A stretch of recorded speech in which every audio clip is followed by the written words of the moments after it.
HS এর result আমার কেমন হলো আজকে সেটাই তোমাদের সাথে শেয়ার করব। তার আগে সকালবেলা ওদের একটু খেতে দিয়ে নিচ্ছি। এখন শেয়ার করব আমার এইচএস এর রেজাল্ট। আমার এখন হাতেই আছে। সাবজেক্ট অনুযায়ী আমি প্রথমে বলছি কত কি পেয়েছি।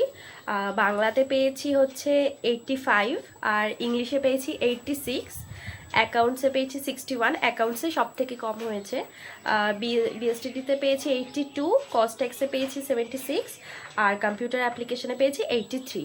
তো টোটাল হচ্ছে 400, আর পার্সেন্টেজ হচ্ছে গিয়ে 82.4% হয়েছে। বাড়িতে তো সবাই খুশি হয়েছে রেজাল্টে। আর কদিন ধরে এত গরম পড়েছে যে গরমে তো কিছুই ভাল লাগছে না, তাই দুপুরে তো আজকে পুরো সিম্পল মেনু ছিল, ডাল আর ডিমের অমলেট। আর বাবা একটু নিয়ে এসেছিল তালের শাঁস, ওটাকে একটু ফ্রিজে রেখে দিলাম, ঠান্ডা হয়ে গেলে খেতেও ভালো লাগবে। আর খাওয়া দাওয়ার পরে তো একটু ঘুমিয়েও নিলাম, তারপরে ঘুম থেকে উঠেই বসলাম তালের শাঁসটা নিয়ে। মা আজকে রাতে একটু চিলি চিকেন আর পোলাও করবে, এই জন্য তো আমি পেঁয়াজ আর ক্যাপসিকাম গুলো একটু কেটেও দিলাম। আজকে ডিনারটা পুরোপুরি আমার রেজাল্টের জন্যই। আর মা তো সঙ্গে সঙ্গে পকোড়া ভেজে বললো একটা টেস্টও করতে। আর আজকের পোলাও চিলি চিকেনটা তো জাস্ট অসাম ছিল। ওকে, তাহলে সবাই সুস্থ থেকো, ভালো থেকো, টাটা।